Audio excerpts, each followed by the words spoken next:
on the African Forum on the Green Economy, Investing in Natural Capital for a Resilient Africa. We'll just give it the obligatory minute to allow everyone to get onto the systems, and then we'll get started.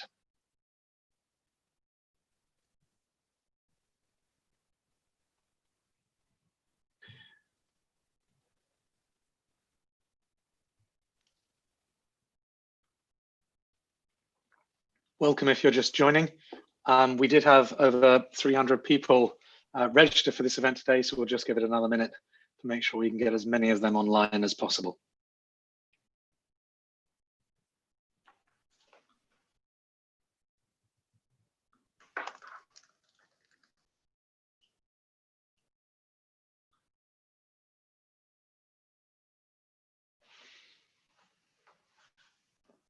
Great. Well, let's get started. I'm sure there'll be a few more people joining as we go on. My name's Mark Goff. I'm the CEO at the Capitals Coalition, and I'm very honored to be able to introduce this session today of the African Forum on Green Economy, Investing in Natural Capital for a Resilient Africa. And we've got an extremely exciting lineup for you here today, as well as a live launch. So we'll be coming to that a little bit later on.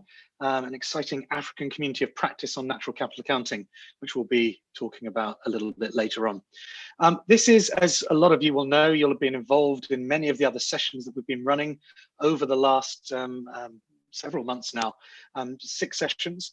And there's been some really fascinating conversations, some open conversations, lots of questions, lots of challenges as well about how do we actually make sure that we're developing economies that are green, that are based around a good understanding of our relationship with nature and with people. And how do we actually make sure that that is really driving through in the relationships we have with others, in the policy drivers, and through data, through different sectors, and that's been really key to this. This was obviously meant to be a face-to-face event, but we've moved it onto online. And I think we've all been extremely pleased and happy to be able to engage with so many different people, over 700 people over the last period of time in over 25 African countries. If we just move on to the next slide. So this is the last session, as you know, enabling change. We're going to be looking at how we enable change. Just before we get to that, though, there's 2 big concepts here that I've just named: green economy and natural capital. And I just want to give you a little bit more background to those, just so that you can understand that we're all starting at the same place here. And sorry for those of you that have been through these webinars before, you'll have heard me talk about this. But green economy is one which is going to support prosperity for everyone, and that's really key, but also within the ecological limits of the planet. So we need to make sure that things are sustainable, that they're inclusive, that it involves everyone in this process. The best source to find out more about green economy is the Green Economy Coalition. Wonderful resources there, lots of information, lots of organizations you'll be familiar with. And this idea that actually we can create economies moving from low income, middle income countries up to higher income countries by using things such as natural capital to help us get there. And if we can go on to the natural capital slide. Thank you. So what is natural capital? Capital is a concept that's been around for many, many years. The idea of a capital is something that you invest in and it gives you a return. We tend to think of financial capital as being something we invest in. We invest our money and we get a financial return. But even more importantly, if we invest in nature, we get a return in nature, but also in economics and in people. And there's more than one capital, obviously. We can think about social capital, the trust, the way that communities come together. We can think about human capital, the resources we need there. And one of the key things with this is, I think, that we're not just looking at the impact that we have upon capital, but when we think about capitals, we're thinking about our dependency on it. How are we dependent upon nature and people to drive the economy that we want, to drive the society that we want? And that's why this is such an important concept to underpin a lot of the work that's going on. If we can go on to the next slide. So the purpose of this forum, we've got lots of partners, and I'll be doing a proper thank you to everyone at the end, but you'll have seen a lot of the logos up at the beginning that have been involved in this, from IUCN, from the Green Economy Coalition, from WWF has been doing lots of work, the Global Green Growth Knowledge Platform, and others. Within this, what we're trying to do is we're trying to understand and promote the value of nature to Africa's economy. And what is it that different stakeholders engage, and how do they understand that opportunity? I think the thing about all of this is it's about how do we really understand the value to who, and that's got to be key to this. Who are we actually driving value for? And is it a shared asset? Of course it is. How is it going to affect everyone, and how does that connect? So therefore, the second piece is about connecting stakeholders. How do we work with each other, collaboration? That's all at the core of what we're doing at the Coalition, where we've got organizations all around the world that are grappling with this issue. In about 95% of the world's countries now, there's traction around this topic. And the last bit around committing to collaborative actions, which is why I'm really pleased today to be getting towards that launch and some outputs from this series of webinars. And I'm very, very pleased, if we can pass on to the next slide, to be handing over now to Luther. Luther is going to be running us through all of the agenda today, introducing all the speakers. Luther is working with IUCN and has wealth of experience in this area. So I'll hand over to you, Luther. Thank you.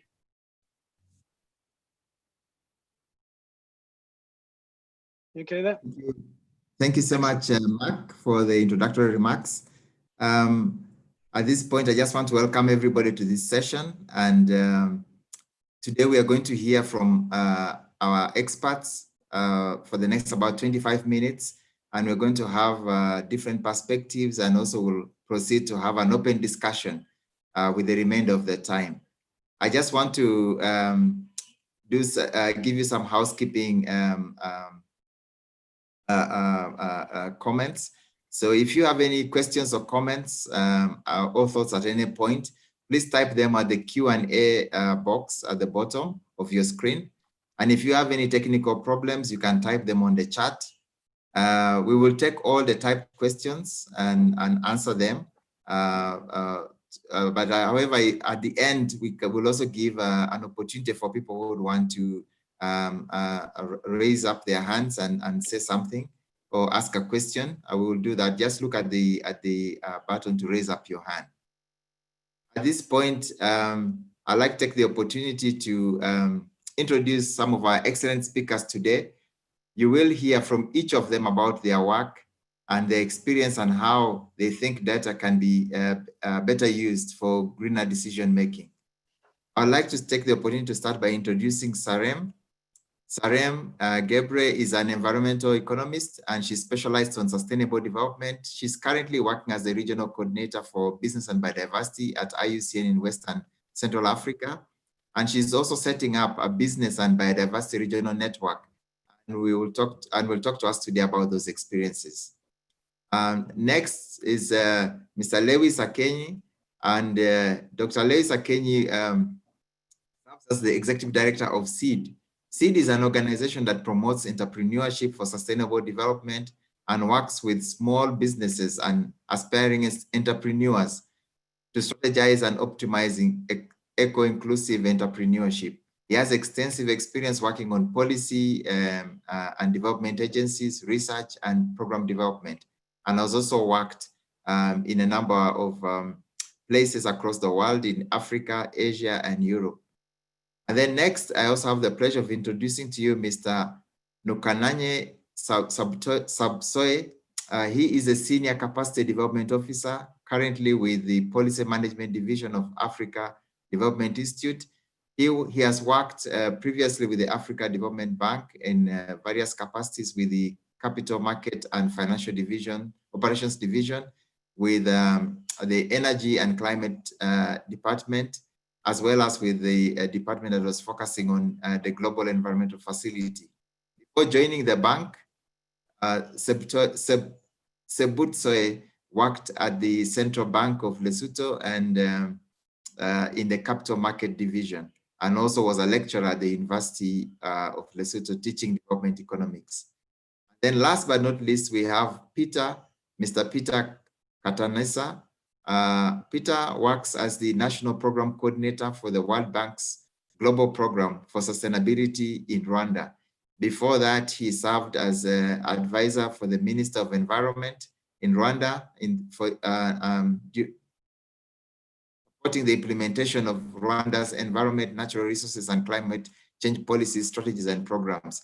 But more importantly, currently, Peter is also the coordinator for the Africa Community of Practice on Natural Capital Accounting, and is a passionate farmer and holds dear principles of sustainable farming and green farming. At this point, I would like to take the opportunity of welcoming Sarem to give us her introductory remarks. Sarem, welcome. Thanks, Luther. Hello, everyone.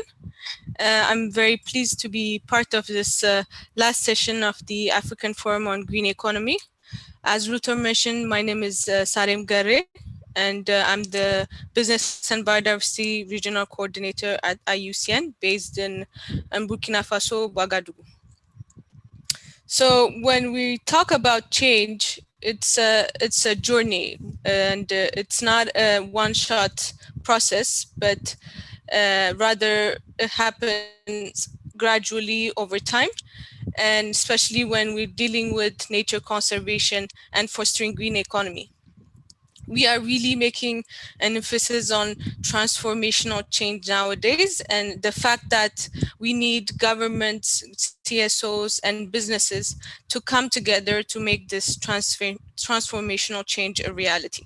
So at IUCN, we have identified, thanks to a study made by IUCN in 2015, opportunities and challenges to implement a green economy in African countries. And I can perhaps highlight two main opportunities here that are most relevant. Some key sectors of the economy in Africa, of course, offer opportunities for a green economy, such as agriculture, renewable energy, and fisheries. In West Africa, for example, we have around 236 million hectares of arable land and 190 million hectares of grazing area. And this could be a really huge opportunity to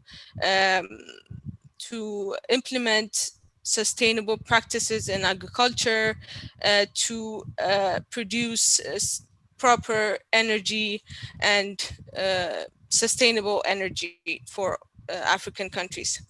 There's also a big push at international and regional level with funds available for developing a green economy, such as the GCF and GEF funds.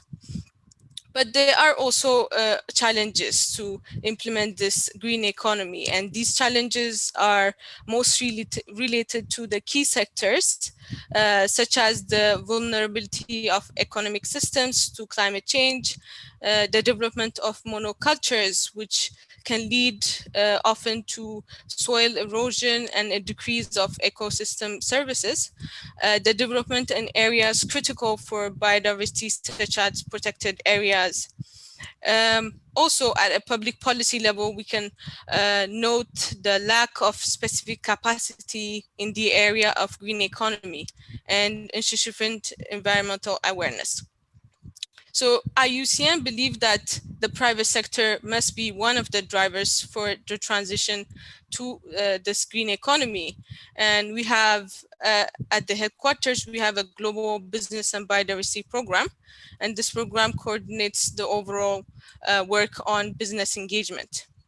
So in September 2018, the West and Central Africa Regional Office, where I am based, received a grant from AFD, which is the French Agency for Development, to support business engagement activities in the region. So basically, we're trying to build on IUCN nature and past experience in order to create bridges between businesses and the conservation community in the region. As some of you may know, IUCN is a membership union of CSOs, governments, and indigenous people. We are collaborating and empowering CSOs through training and awareness raising in terms of business engagement. Excuse me. So that these CSOs are better able to play their role to ensure safeguards are met, but also to support businesses to go further in investing in natural capital. So in a recent IUCN survey of nearly 350 conservation practitioners, 74% agreed that the conservation community should directly engage with business to achieve conservation outcomes. And this figure raises to 85% for Eastern and Southern Africa and 98% 92%, excuse me, for West and Central Africa. So, however, 46% feel that there are many opportunities within their organization to influence business. 50% feel that they have few opportunities to engage with business, and 3% believe there are no opportunity to do so. So IUCN is trying to fill this gap by providing knowledge and training support to build capacity to our bio-biz exchange program at the headquarters with the Global Business and Biodiversity Program. So going forward, I think we need that space where we can support business through this journey to implement green economy. So in that sense, we are currently working on setting up a business and biodiversity regional network, which is first of its kind for the region. And this regional network, which will be a platform where good practices in terms of biodiversity mainstreaming are showcased, and also partnerships between businesses and CSOs are promoted and encouraged to ensure, of course, the sustainable development of business activities, but also to encourage business to finance biodiversity activities. So we're currently working on the website and the resources, and we have already created a page on IUCN website, and you can go to IUCN website and at the West and Central Africa regional section, where you can find some documents related to this regional network. So as I said earlier, of course, change doesn't come overnight, and relationship between businesses are not always straightforward. And we're still learning from our past experience, still trying to identify what's working and what hasn't working. And this is why we believe that the collaboration with local CSOs is very important to understand the local context in order to take actions.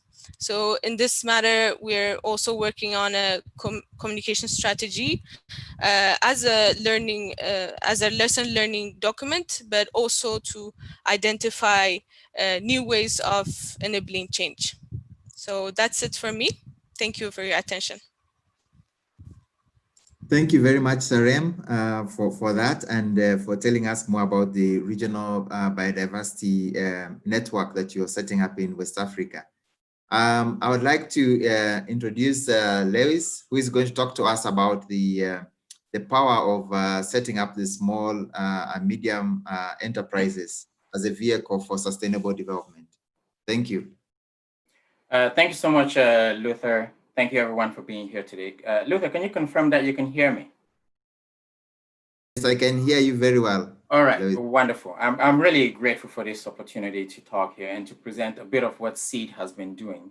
It is actually very fitting that Luther is chairing this session right now, because IUCN is one of the founding organizations of SEED, together with the UNDP and the United Nations Environment Program. We're primarily supported by the European Commission, the German government of Flanders, and other partners. We're hosted and based in Adelphi, which is in Berlin, but we have offices all across Africa, Latin America, and Asia and the Pacific. Now, it is actually quite interesting because the idea of natural capital is baked into the mandate of SEED. We typically support enterprises in two ways. The first one is providing direct enterprise support for a range of organizations, all the way from very early idea stage to fully fledged businesses that want to seek more growth opportunities or amplify their impact. And we also work with policymakers and other partners to make sure that there's a conducive environment around which micro, small, and medium-sized enterprises are operating. Now, typically, the reason why I say natural capital is baked into our mandate is because we deal with what is called eco-inclusive enterprises. These are small and medium-sized enterprises that typically employ, say, 5 to over 100, or maybe close to 200 persons. They are very successful businesses and business ideas on their own, They have innovative models. They're engaged in low technology, low carbon practices. But they're also operating in areas which are very sensitive to the environment, areas such as resources use, waste management, sustainable agriculture, and renewable energy. At the same time, they are quite socially inclusive because they're very present in the communities where they operate. They typically would also employ marginalized groups, or they find innovative solutions towards social problems. This is why I say the idea of natural capital comes very easily to us. And maybe the best way of elaborating this is by giving one example. In this case, I will take Uganda, where we have one of our award winners called Wana Energy Solutions. They're based just about 10 or 14 kilometers outside of Kampala. And what they do is they provide rural communities with liquefied petroleum gas in about 3 to 6 kilogram cylinders. These are sizes which are easily affordable. And these are provided as alternative cooking solutions to biomass.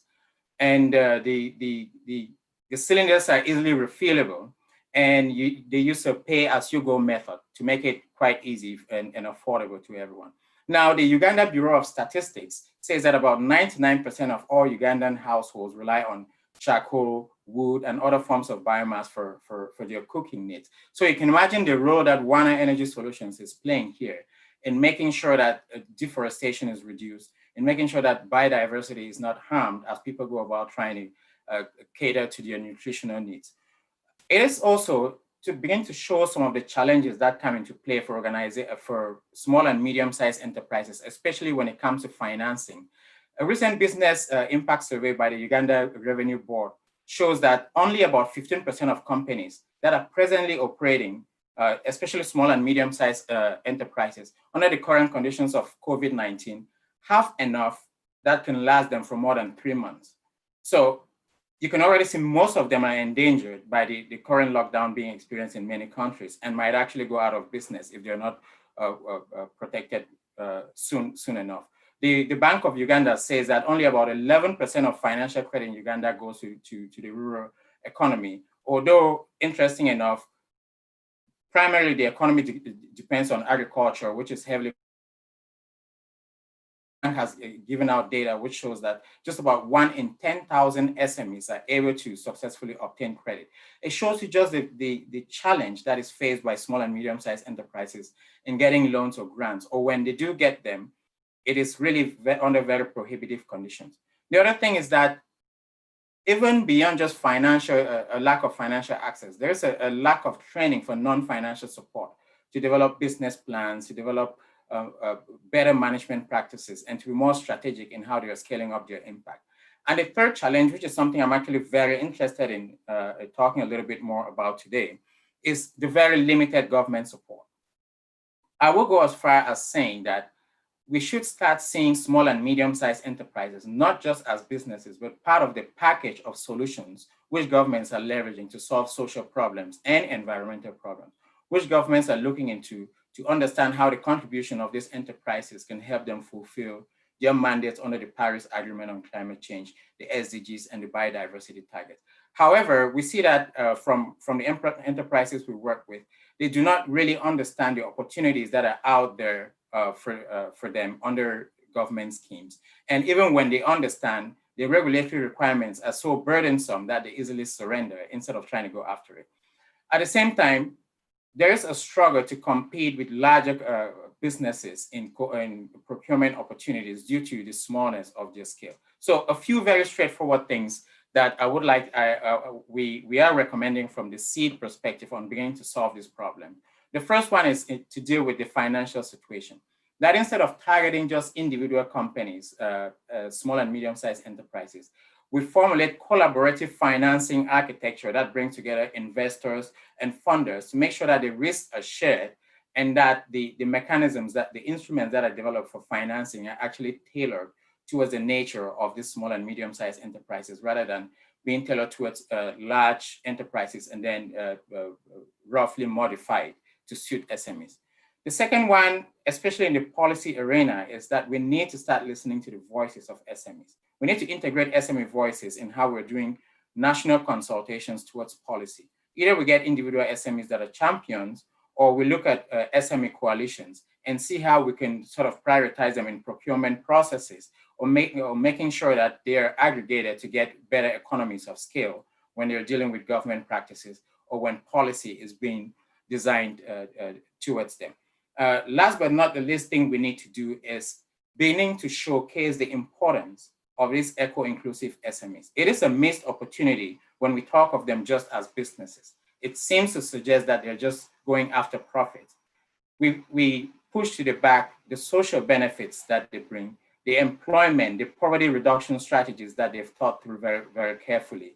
And the fact that scaling them up actually means that we're beginning to solve not just economic problems, but also environmental challenges that we're facing and social problems at the local community. I will leave it at that for now, but I think during the conversation, I can elaborate on on a few more examples of where we have worked with SEED to come up with instruments that are supporting these small and medium-sized enterprises at a national level or showcasing them at international level. So thank you. Thank you very much, Lewis, for that. And at this point, before I introduce our next speaker, I would invite our next speaker. I just want to remind you that in case you have any questions, please type them on the Q&A section below your screen. At this point, let me invite Sebutsoye, who will come to talk to us about the Africa Development Bank, the Africa Development Institute, and why they're investing a lot of time and resources on the green economy. Welcome, Sebutsoye. Thank you so much, Luther. As Luther has already introduced me, I'm Sebu. I work with the African Development Institute, which is the capacity building arm of the bank. So I'm still in the African Development Bank. It's not like it's a separate entity. So it is the capacity building arm of the African Development Bank. Yeah. And it gives me great pleasure to be here with you. And I hope some of the few points I'm going to share with you would also contribute to the debate that we are supposed to be having today. To be able to put into perspective the suggestions that we as the bank and some other partners are working on, I'll just try to highlight 3 issues to which I think some of the issues I'm going to be talking to later relate to. Why climate change? We have seen climate change is relevant, and we've seen the importance of biodiversity in fighting climate change. Carbon stocks. Forests act as a huge absorber of the carbon stocks that we seem to be releasing. So if we destroy those, then we're exposing the ozone layer to a lot of other issues. And why then is it important? Countries have to now come up with the nationally determined contributions and all those things. There is a lot of capacity needed along those areas. So as the capacity building arm, those are some of the issues that we probably will be getting into and try and help countries be able to determine such. Development projects. We are a development bank. To us, what is important is promoting sustainable development in Africa. The objectives of the bank are inclusive and green growth. So this ties in well with the whole concept of natural capital. And we have realized that most of the pandemics that we have somehow had of late stem from what? They are of zoonotic nature, so zoonotic diseases, so to say. So why is it that it happens that we as individuals get to be, or humans get to be encroaching on certain lands? It's due to the development projects that at times we would be doing, unaware that by doing such a developmental project, we are impinging on the habitat or the ecosystem of other organisms that end up now coming back to us to haunt us, which is why we have this advent of recurring zoonotic diseases. Now, just a minute, Sebu, just a minute. Can you speak a bit louder? Some people are not able to get you. Oh, sorry about that. Maybe my microphone was a bit further. I think, are you getting me clearly now? Is it better? Yes, it's better. Oh, thank you so much. Okay. So the third aspect of it would be now when we measure the wealth of countries, you find that we use GDP, and even for the other issues that I'll be talking to later in terms of the project that we are putting together, will further put meat on this issue.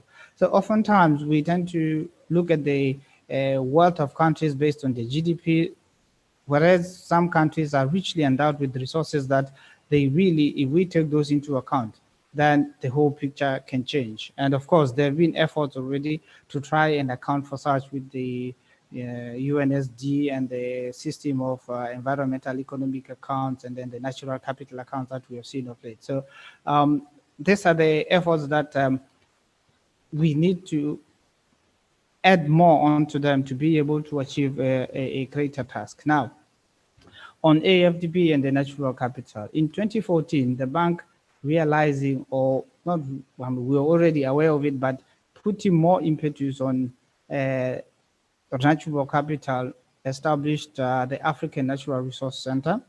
And we know that most of the Africa holds close to 30% of the global mineral resources.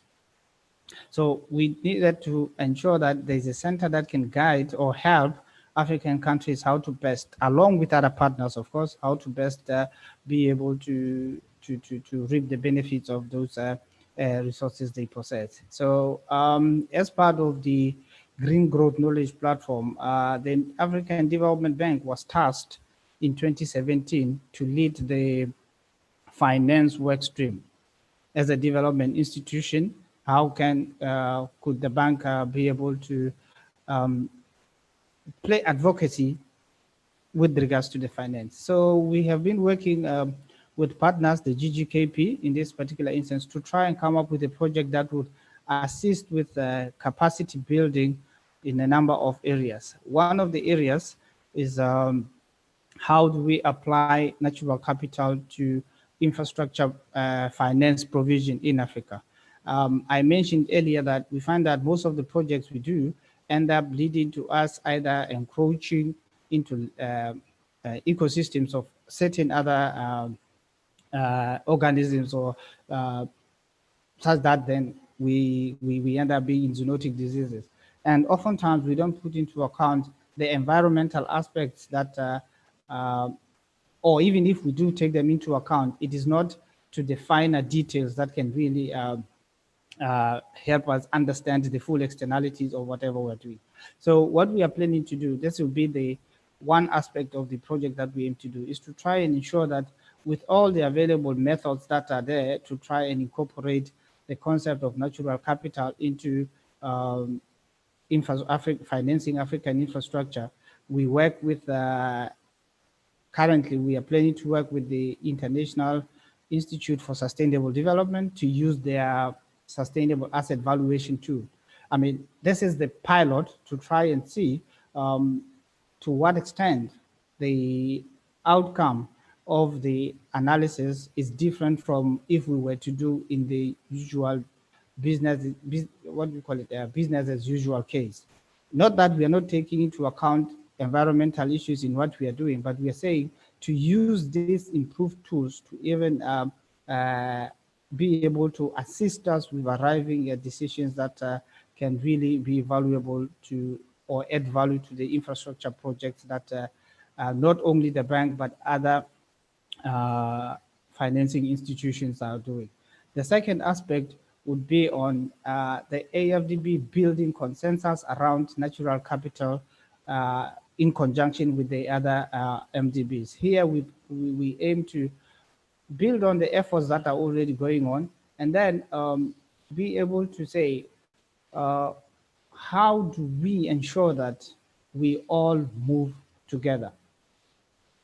You find that oftentimes initiatives are done individually and all that. There is power in collaboration and cooperation. So this is one of the what the bank aims to do, to be able to have this group of MDBs to go together and be able to put natural capital at the center of their development efforts in the respective regions they work in. The third aspect of it is, I talked of the wealth of countries. We usually consider financial wealth and not the natural capital. So what we are planning to do here is to try and work with the rating agencies to figure out methods of how we can integrate natural capital into the 7 credit rating risk assessments that they do.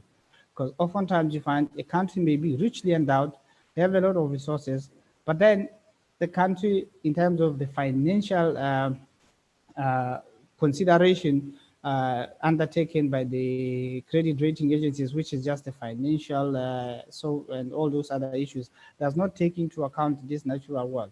Of course, one may raise a question to say, well, if you don't add value to it, or you don't possess it, you don't know what value it is, then it cannot be incorporated.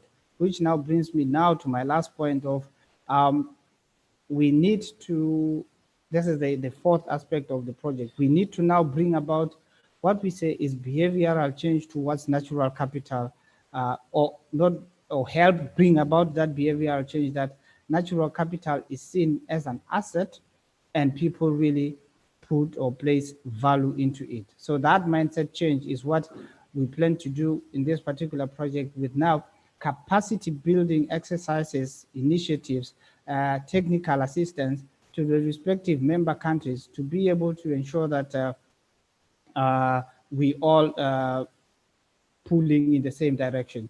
Why? How are we aiming to achieve this?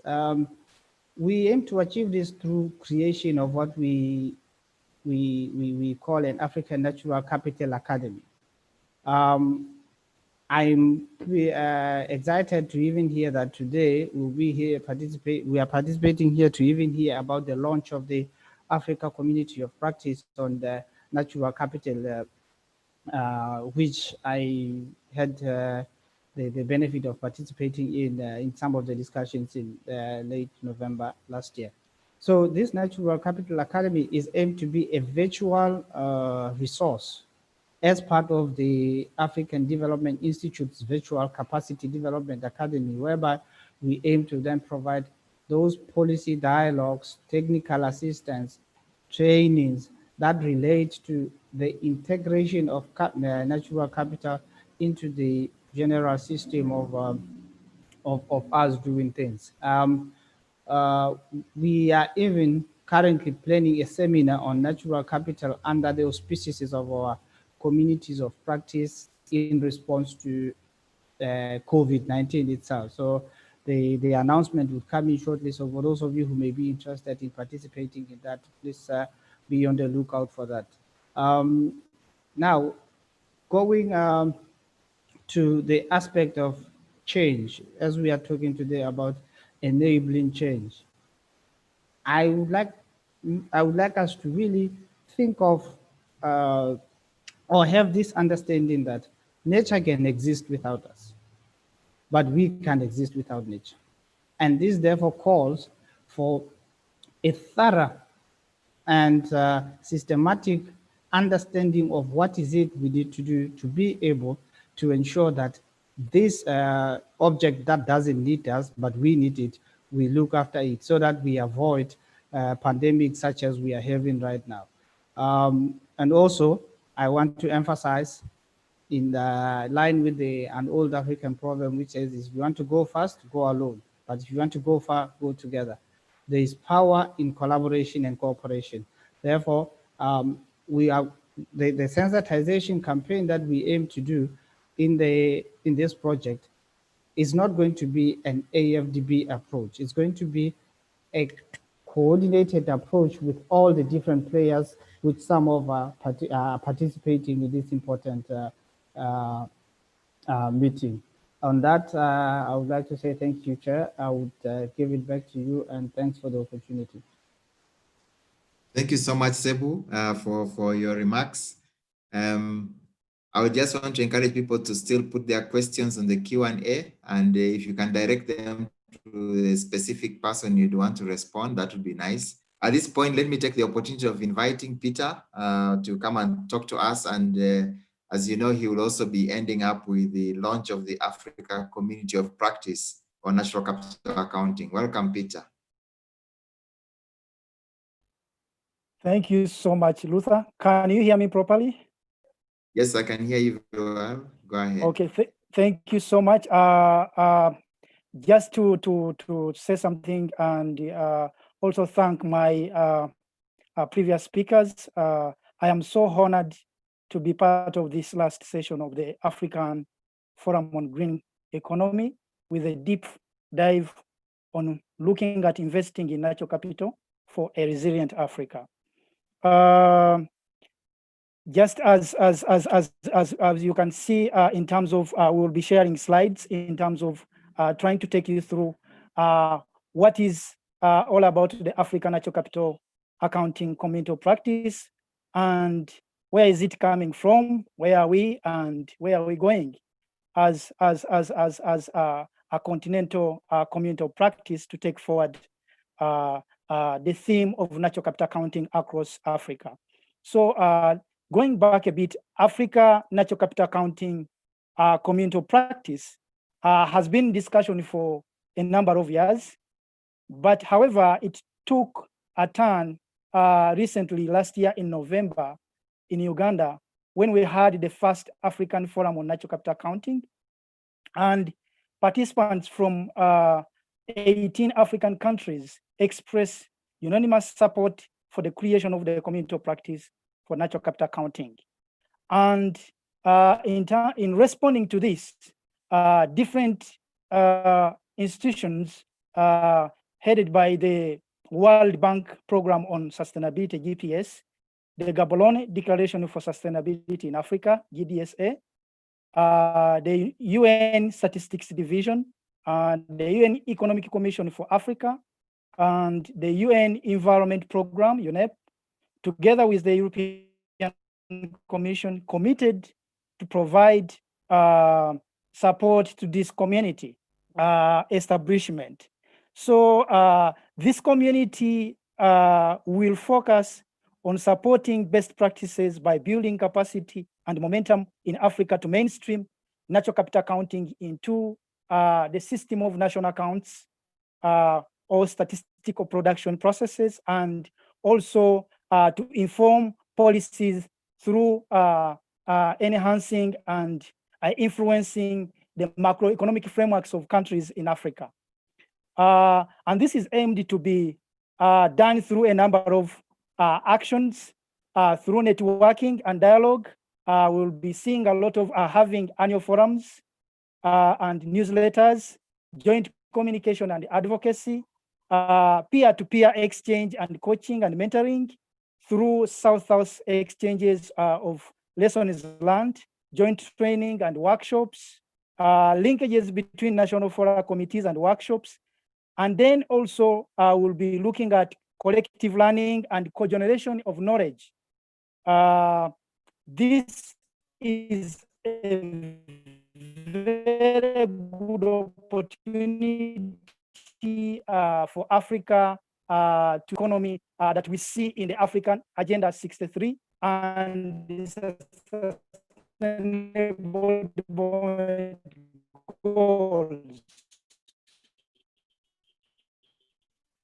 So next, please. Next slide, please.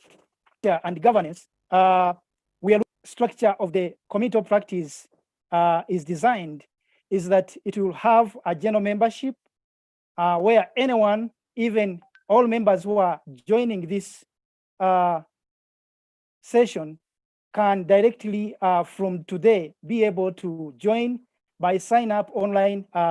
We will look at the end of this session. We will see how you can join the community of practice going forward. And also in terms of governance, we will have a steering committee comprised of institutions that will be supporting technically and in terms of resources this community of practice, and government focal persons who will be nominated by African governments to be part and parcel of this community of practice. And then we will be having a monitoring and evaluation framework, which has already been developed with the collaboration of all the institutions and members that have been developing this since we left Uganda in November 2019. So we believe that this is an opportunity again to continue to invest in in growing the community of practice, but also to make sure that this is integrated into the national planning and development processes of African countries. In terms of signing up, next please on the next slide, in terms of signing up for the community of practice, there's a lot of interest that has been generated.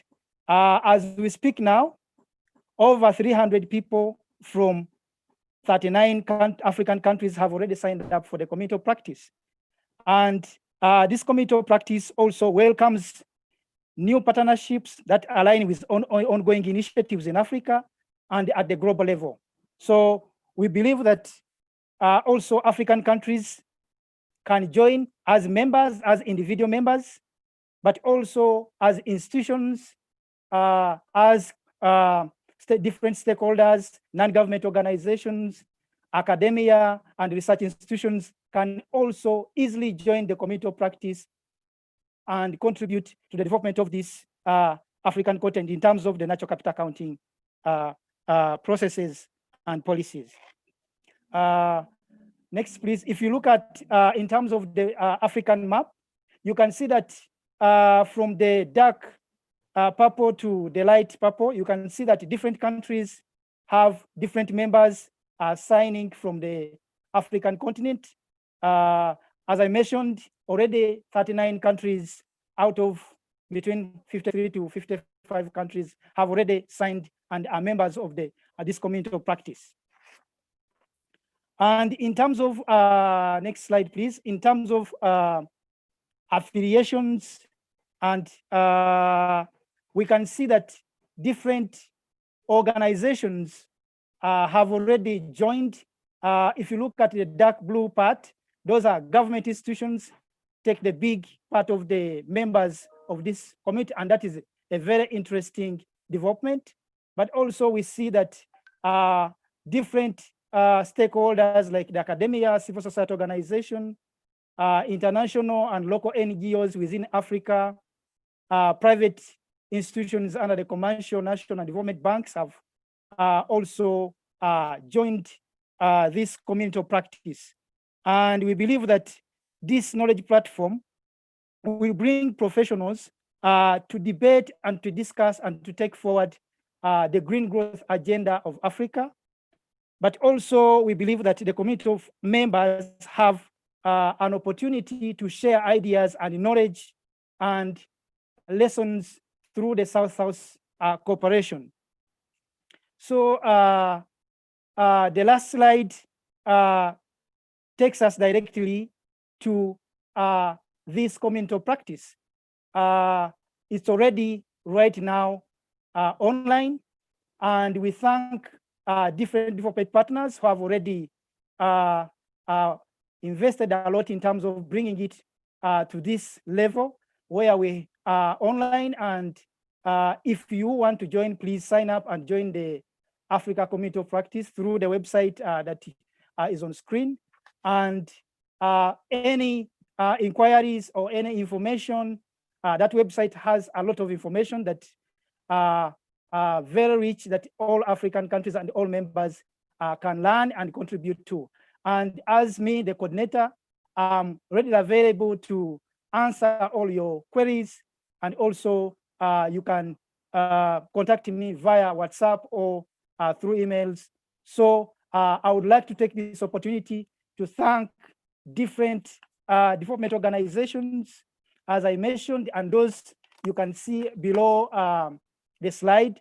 All those organizations have contributed to the development of this NCA community of practice until now. So officially, we can say that right now, the Africa Natural Capital Accounting Community of Practice is launched. And I thank you so much for all those who have joined this forum and this session. And I officially give it back to Luther to open up for discussions. And I welcome all questions and discussions. Thank you so much. Thank you so much, Peter, for that presentation, and as well as the launch of the of practice on natural capital accounting. And thanks so much all the panelists for your contributions this afternoon. I would just want to take us to the session on questions. Just as a reminder, please do type your questions on the Q&A. And if you want to direct them specifically to panelists, that would be fine. Let me just start with a few questions that we have found out. Let me start with Lewis. What is the next decade? Why is the next decade so critical for growing Africa's green economy? And what should be the next steps in taking action? Thank you so much, Luther, for that question, which I think also it reflects some of the frustration that we've heard from other interventions on this panel, where a number of tensions are getting highlighted here, which we must, if we are to realize the potential that is there in Africa over the coming 10 years, we must try to start addressing these tensions. And I'll see if I can put them together in about 3 or 4 different categories.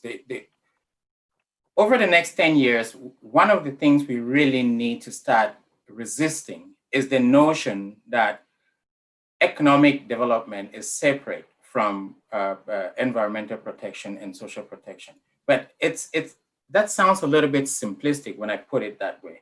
But the tendency for governments and for other major players here is they tend to see, when they talk about economic development, they see the high-tech industry or they see multinational companies as deserving of support and subsidies. And they put small and medium-sized companies, especially the more local ones, in a different category. They do not necessarily see them as a very strong arm of their economic policies, which is quite a radical mistake if you consider that more than 90% of businesses in Africa are small and medium-sized enterprises. So we need to resist that urge to see high-tech and multinational as the gilded area of investment or attention, and start looking at how to get concerted efforts from especially eco-inclusive enterprises. The second one is we need to start putting numbers to be able to articulate the sort of impact that we show that particular actions are reducing, preventing particular emissions. How do we show that it is preventing deforestation?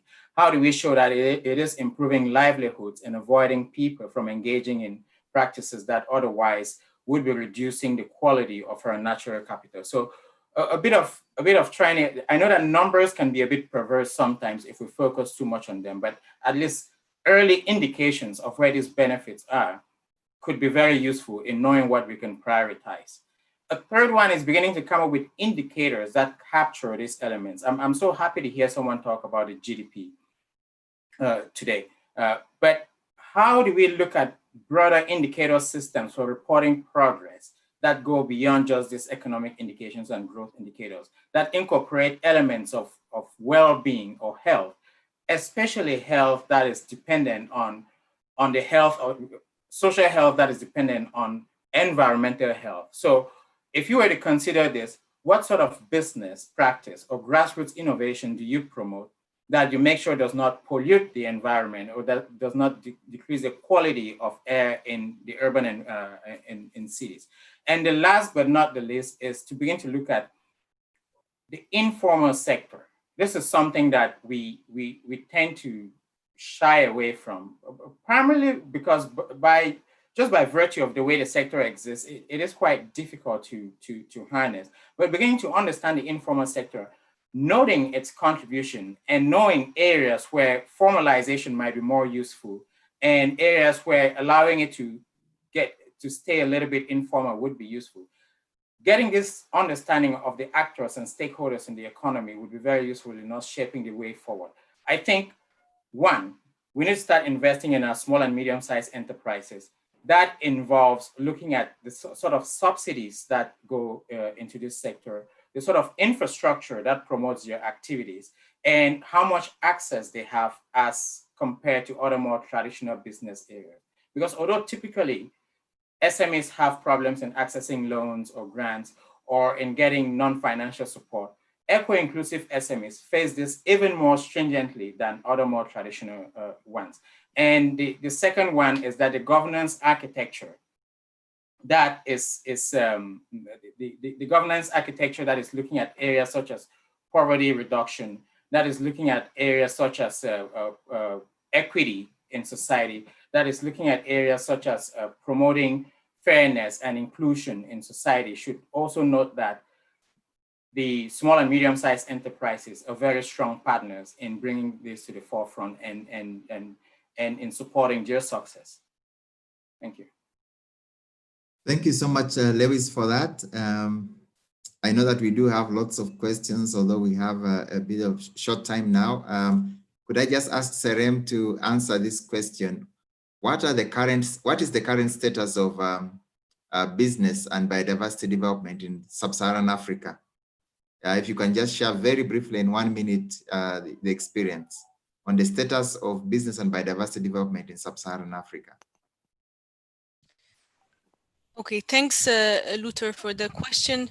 Yeah, I mean, it's quite interesting to see that, for example, only South Africa has a national business and biodiversity network, so a platform.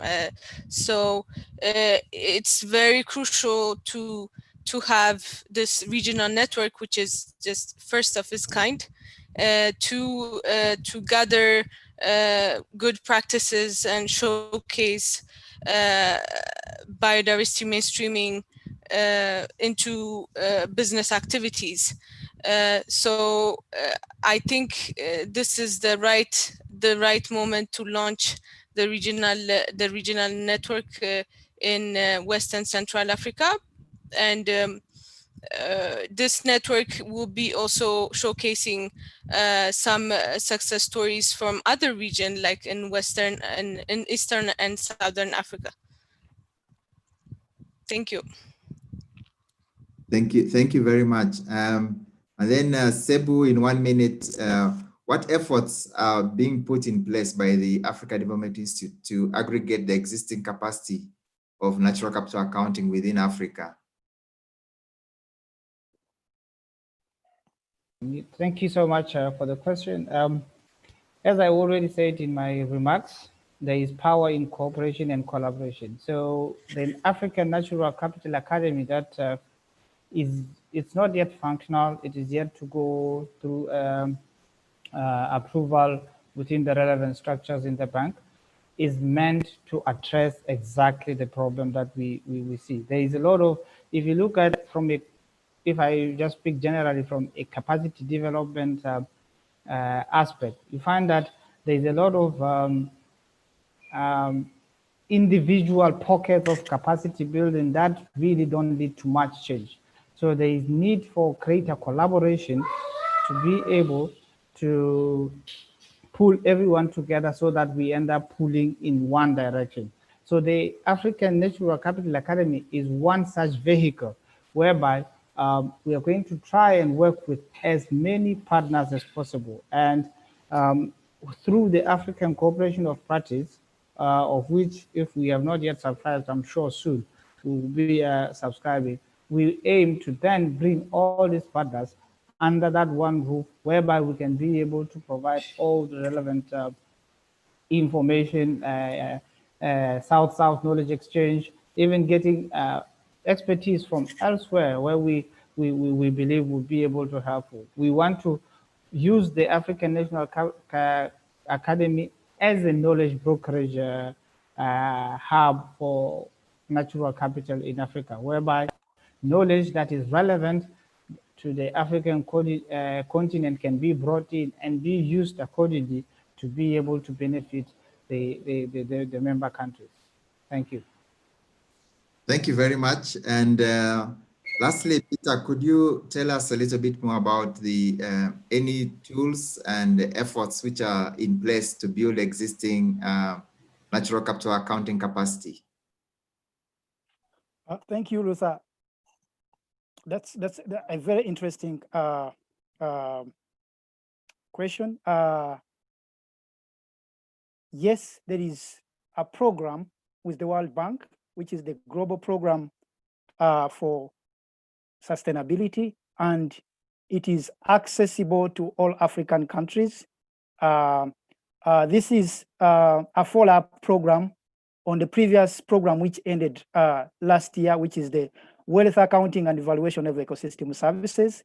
That has been being implemented across Africa in partnership with the GDSA. So I think this is a great opportunity, and there will be even opportunity to submit proposals for countries to submit proposals to this program. They can be funded in terms of institutionalizing natural capital accounting within their respective countries in the production of environmental statistics and natural capital accounting data and information, and also translating this data to inform policies at the macroeconomic level, as Lewis mentioned, because the key point here is to see that natural capital is integrated into the macroeconomic framework of countries. So this is a very good opportunity for countries to take it on, and all countries can reach out and share experience, and also institutions that want to associate themselves with this community of practice can contact us, and we see how we join efforts and collaboration to make sure that this community of practice can be a tool to support all African countries to transition to their green economy agenda. Thank you. Thank you very much, Peter, and thanks so much, all our panelists. At this stage, before I welcome Mark to give his closing remarks, I just want to invite him. We are so happy and glad to be a part of this partnership, and we strongly believe that we need natural capital requires that we don't only value natural resources, but we effectively manage these natural resources and conserve them for sustainability. Thank you so much. And at this point, let me welcome Mark to give us his closing remarks. Thank you, Luther. This has been a fascinating conversation, and thank you everyone, all of the speakers and all of you for taking part. I know we've just reached the hour, but I just need to say a couple of quick thank yous. First of all, to Ben Martin from the Green Economy Coalition, who's been running all the technical support behind this, Polly Wells from the Capitals Coalition, who's been doing all the online content, video content. You'll find a lot more information on the Green Economy, African Forum on Green Economy website, so please go there. There'll be all of these questions you've asked. We'll be looking to try and answer those. Also, Marva Foundation, who's been funding this project, thank you very much to them, and the Economics for Nature team, WWF, Global Green Growth Knowledge Platform, Green Economy Coalition, all have been part about trying to bring this together with all of the other partners that you can see here as well, from Balfour BT, IUCN, I can't name them all, I'm sorry. Luther's team, particularly Sophie and Evelyn from IUCN Uganda, who've done a lot of work helping us out on this. Kim, Sophia and Peter at the World Bank, wonderful that this is launched. Can't wait to see what's going to happen next. This is going to be really exciting. I think there's a lot of opportunity that's come out of all of these webinars we've been doing. Thank you to all the speakers as well. Thank you all for taking part. And finally, I'd like to thank Hannah Brooke, who's in the background of all of this. This was her idea to bring all of us together. It was her idea, sitting down, trying to talk to people when she was living out in first Uganda and first in Kenya and various other places, and trying to find a way to really capitalize on all of the energy and enthusiasm and relationships and the collaboration that we've heard again and again and again here today. So thank you, everyone. We will be back in touch. There'll be, in the next few weeks, there'll be a summary produced that will go out to everyone. After this webinar, you'll be redirected to an information page to get more information, or do please reach out to us. You've heard today, I think Peter was just saying, reach out to us on WhatsApp, LinkedIn, whatever it is you're using. Let's keep these conversations going. Let me know. I really want to be in touch with you all. Thank you ever so much. Thank you, Luther, for such a brilliant moderation today. Thank you, speakers. Let's all stay in touch and speak soon. Thank you. Bye-bye. Thank you. Bye. Thank you. Bye-bye. Bye-bye, everyone. Thank you. Bye.